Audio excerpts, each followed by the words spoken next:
Tenemos la suerte de contar con su hija, una de sus hijas, Odil, a la que saludamos ya. Odil, Arratsaldeon, muy buenas tardes, encantado de conocerte, encantado de saludarte. Tú eres hija de Félix Rodríguez de la Fuente y quiero, antes que nada, ponerte un poco unas imágenes para que volvamos a escuchar la voz que tenía tu padre. Es un ave africana, puesto que aquí en España únicamente permanece durante los meses de la primavera y del verano, y que lleva el nombre de abejaruco, Merops apiaster para los hombres de ciencia. Odil, tu padre falleció cuando tú tenías 7 años, pero supongo que sí que mantienes algún recuerdo de él. ¿Qué recuerdo tienes de tu padre? Bueno, pues mi padre la verdad es que era como todos lo conocimos cuando éramos pequeños, todos los de nuestra generación. O sea, no era de una manera en casa y de otra manera luego en los medios de comunicación. Entonces yo, los recuerdos que tengo de él son, pues yo creo que los niños se quedan sobre todo pues con las emociones, ¿no? Y él era una persona muy apasionada, era muy afectuosa también, le encantaba abrazarnos, olernos y tenía esa forma tan enfática de hablar también sobre nosotras. Y bueno, pues la verdad es que lo recuerdo mucho, aunque fuera pequeña. Yo tengo ahora un hijo con 9 años y con 7 años, la verdad es que eres bastante consciente y bueno, lo recuerdo mucho. Odil, ¿por qué crees que su figura se mantiene tan presente, incluso 38 años después de que falleciera? Porque sigue estando presente y fíjate con qué emoción hablaba alguno de mis compañeros aquí cuando hablamos de tu padre. Ya. Bueno, que me encanta, por cierto, gracias, Martín, ¿no? Me parece que ha sido el que ha comentado lo de que se ha traído ahí todos los cuadernos y todo. No, la verdad es que es sorprendente y a mí me siguen llegando testimonios de los rincones más insospechados, porque yo creo que lo de mi padre fue extraordinario en el sentido de que fue muy transversal, que llegó a toda la sociedad independientemente de clase social, de preparación intelectual, de edad. Y bueno, y a todos los rincones de este país también, ¿no? Y la verdad es que me sigo encontrando con gente desde pastores a intelectuales a, como digo, todo tipo de personas que me agradecen a mí, pues, fíjate yo lo que tendré que ver, porque soy hija de mi padre, no su madre, ¿no? Pero lo que ocasionó mi padre en sus vidas. Y yo creo que causó ese impacto porque yo creo que era una persona muy real. Como os digo, ¿no? Él era en casa exactamente igual que aparece en los medios de comunicación, se creía de verdad lo que estaba contando y al final nos hablaba de algo que es muy universal, que es la vida con mayúsculas y el amor a la vida, y con esa forma tan apasionada. Y luego, por otro lado, ahora mismo estamos empezando a darnos cuenta que lo que él nos decía hace ya más de 38 años pues es de suma actualidad y que tenía muchísima razón, y nos viene muy bien también recuperar un poco pues los orígenes porque todavía podemos recoger muchas de sus lecciones y aplicarlas a los retos que tenemos hoy día, ¿no? En términos medioambientales. Odil, es muy difícil concentrar todo lo que fue tu padre y todo el legado que ha dejado, pero vamos a intentar hacer un pequeño resumen en este vídeo que vamos a poner a continuación. La serie El hombre y la tierra está en la memoria de todos. Y su sintonía también.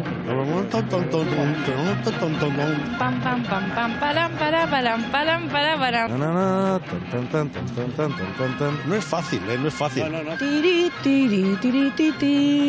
Se cumplen 44 años de su estreno en televisión y es el proyecto más ambicioso y popular de Félix Rodríguez de la Fuente, con el que nos hizo cambiar la manera de ver a los animales y la naturaleza. No cabe duda, queridos amigos, de que el aullido del lobo es uno de los sonidos más impresionantes que ha producido criatura viviente alguna. Con su particular forma de narrar historias de manera fresca, clara y también crítica, enganchó a toda una generación de televidentes que con él aprendieron el comportamiento de los animales. ¿Por qué precisamente el gamo está tan altamente cualificado para la comunicación? Porque el gamo ha estado sometido a una tremenda presión de los depredadores. Félix Rodríguez de la Fuente fue mucho más que un comunicador, fue todo un estandarte de la defensa de la naturaleza, el primer ecologista que enseñó a ver a millones de personas en el mundo el planeta con otra sensibilidad. Te voy a devolver a la libertad, Azor. Podrás elegir entre tus árboles queridos y mi compañía. Gracias a su pasión también logró captar por primera vez imágenes de animales jamás antes filmados y consiguió la protección de muchos ejemplares como el halcón peregrino, las rapaces nocturnas o sus tan amados lobos. Su legado hoy continúa con nosotros y es un mensaje actual que todos tenemos absolutamente interiorizado: preservar el medio ambiente, cuidar la naturaleza y amar a los animales. Odil, entiendo que este mensaje también caló en ti y en tus hermanas, ¿no? Sí, hombre, imagínate, totalmente. Mis hermanas me consta y en mi caso, pues a mí me ha marcado la vida. Yo siempre he querido seguir los pasos de mi padre y sobre todo en el sentido de compartir eso que a mí me apasiona, que es el amor por la naturaleza.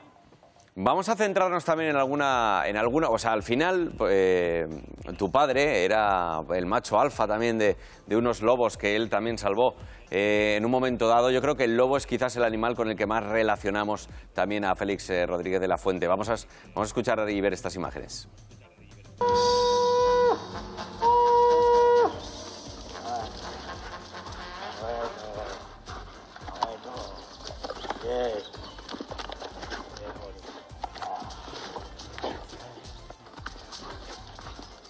Se dice pronto, Odil, pero me gustaría preguntarte porque al final, oye, no sé, ser hija de una persona que consigue que un animal al final deje de estar en vías de extinción es todo un honor, supongo.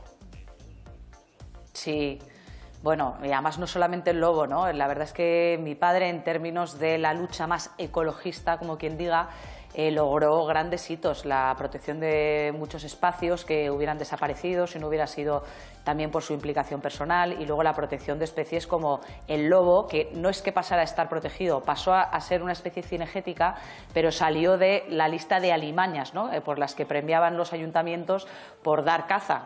Y luego no solamente eso, sino también las aves de presa. Mi padre colocó a España como país pionero a nivel de toda Europa y del mundo en leyes de protección de aves de presa. Entonces, la verdad es que es un honor enorme, pero no ya por lo que logró, sino por cómo fue humanamente, que bueno, soy la fan número 1 de mi padre y para mí, bueno, pues es una fuente de orgullo permanente. Sí, Odil, yo de paso quería aprovechar para felicitaros por la labor que hacéis en la Fundación Félix Rodríguez de la Fuente, porque creo que tú sigues vinculada a la Fundación, si no me equivoco, o has estado hasta hace no mucho, sí.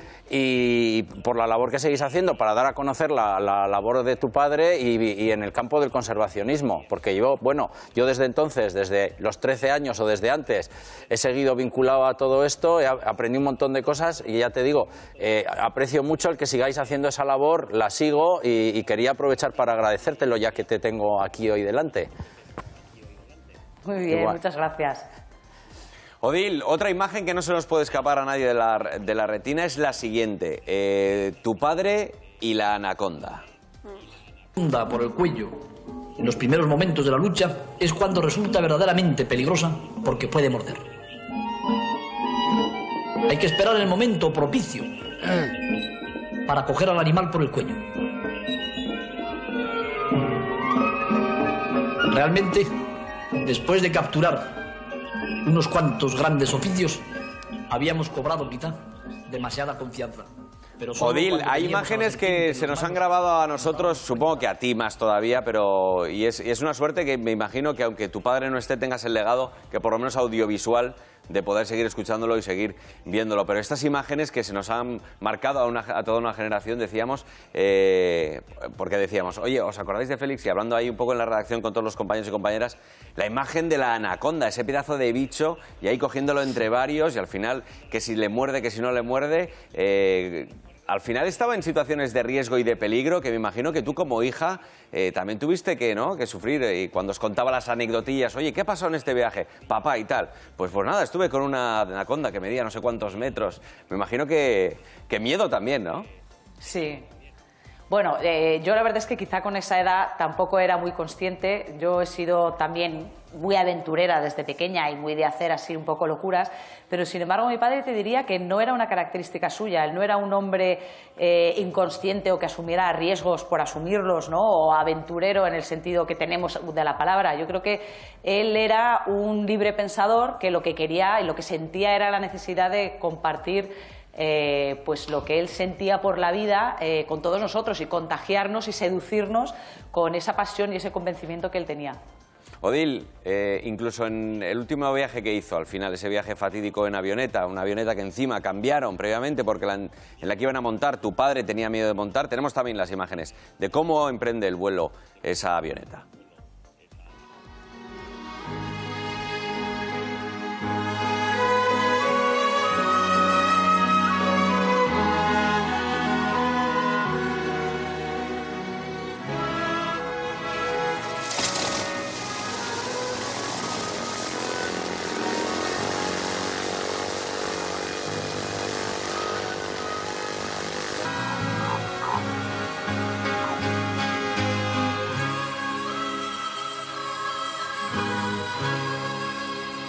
Odil, la noticia nos dejó un poco en shock a toda una generación. Yo también todavía era muy pequeñito, pero sí que es verdad que lo recuerdo y amigos que tengo que son un poco más mayores que yo así lo recuerdan. Una noticia que nos dejó a todos en shock después de ese viaje fatídico en Alaska, ¿no?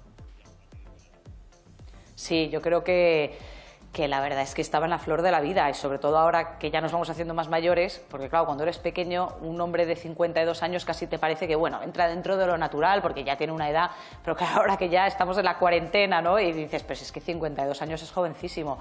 Y como era tan vital y estaba tan presente en todos los medios de comunicación, yo creo que hubo una gran sensación de orfandad a nivel nacional, a nivel de todo el país, y se vivió un luto muy intenso por la pérdida de mi padre, sí. Odil, sobre estas teorías conspiranoides, que por ejemplo Iker Jiménez en su programa Cuarto Milenio habló de que si como que tu padre no había muerto por casualidad, sino que había sido algo como un poco premeditado porque era tan famoso más que el presidente del gobierno, porque él se iba a meter en política, iba a acabar con ciertas cosas. ¿Tú qué opinas sobre este tipo de teorías? Bueno, la verdad es que no tengo ningún dato ni fundamento para poder decirte si creo en ellas o no. Por otro lado, tampoco a nosotros como familia no nos sirve porque no vamos a recuperar a mi padre. Entonces es indagar en un aspecto de la vida de mi padre que es quizá el más triste, que es su fallecimiento y su pérdida, ¿no? Y a mí me gusta más enfocarme a su vida y al legado que nos dejó y bueno, a todo lo que supone el nombre y la figura de mi padre.